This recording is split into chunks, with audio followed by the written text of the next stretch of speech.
Good evening. Good evening, Council. My name is Stephanie Fung, and I'm speaking as a member of the Chinatown Action Group. I'm speaking today against the revised proposal.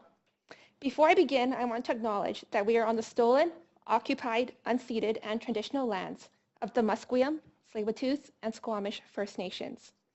We must remember that the 105 Keefer site and the place we know today as Chinatown occupies territory that has histories of Indigenous communities before the Chinese arrived. As a guest on these territories, I think today about what it means to be accountable to our communities.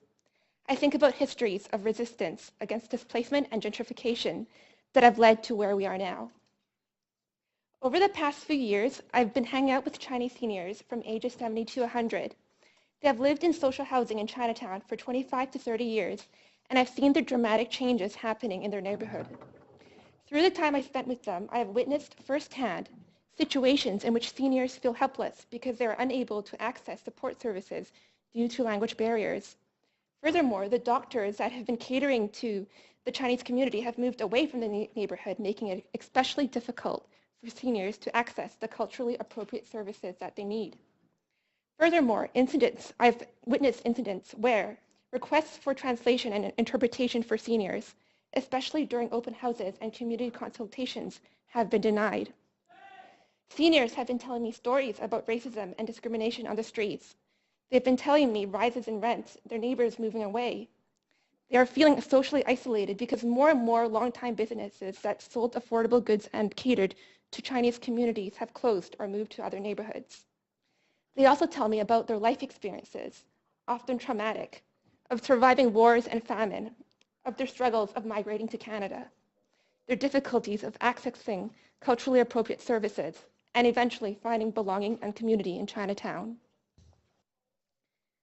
Chinatown is important to seniors because it is affordable, centrally located, easy to access by bus and rail transit, and it is a place where they can speak in their native languages. But over the years, it has changed. Listening to what seniors have to say, it is clear to me that the proposed development at 105 Keefer does not address the needs and concerns of the neighborhood, and the site can be developed in much better ways. I urge Council to reject BD's proposal for 105 Keefer. Why? We don't need any more market housing. What we need is more social housing. This project with a majority market housing will only contribute to the gentrification crisis in Chinatown, in an area that is already vulnerable to displacement of low-income people and working-class serving businesses. 110 market units will drive up rents in the neighborhood, which in turn will make it unaffordable for low-income residents to stay and live in the area. In spite of the inclusion of social housing, 25 units will actually be seeing rising unaffordability as more working-class people are priced out of their homes. So the Chinatown Action Group asks that all three levels of government must acquire the site at 105 Keefer and build 100% low-income housing. 25 senior social housings is not enough. As other members have stated before me, we are developing a document that highlights our findings on what have been the most pressing concerns affecting residents who live in Chinatown and proposing ways in which the government can address these concerns. Let's remember that the 105 Keefer struggle is not just about preserving heritage and commemorating the past. After all, the Chinatown community is diverse and has a history of displacement of marginalized people, not just Chinese.